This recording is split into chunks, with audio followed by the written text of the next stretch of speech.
Mas mahigpit umano na rider protection sa motorcycle riders ipinanawagan ng isang senador. MH, Balita ng Bansa. Detalye sa turang balita. Noel Abuel, go! Nanawagan itong si Senador JBR ito na agarang maisabatas ang mga panukalang magbibigay ng legal na pagkilala at pagtatakda ng mas mahigpit na safety standards para sa mga motorcycle riders. Ito ay kasunod na magkakahiwalay na pagpaslang sa dalawang riders sa Cavite at Caloocan at panggugulpi sa isa pang sa Marikina ngayong Hulyo.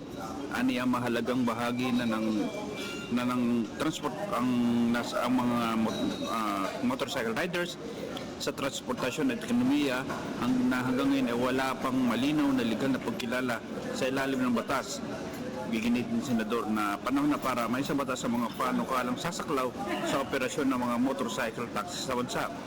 Prioridad sa mga ito ang Senate Bill number 10 o ang Motorcycle for Hire Act na naglalayong formal na kilalanin ang sektor ng motorcycle taxi sa ilalim ng batas at magtatag ng national frameworks para sa kanilang operasyon. Sa ilalim ng panukala, inaatasan din ang mga motorcycle taxi operators na maglagay ng emergency response feature sa kanilang mga digital platform upang agad na makapagpadala ng alert ang rider o pasahero sa oras na panganib, aksidente at ibang emergency. Inaatasan din ito ang mga operators na magbigay ng sapat na insurance coverage para sa mga riders laban sa aksidente, pinsala at ibang panganib na maaaring kaharapin habang nagtatrabaho.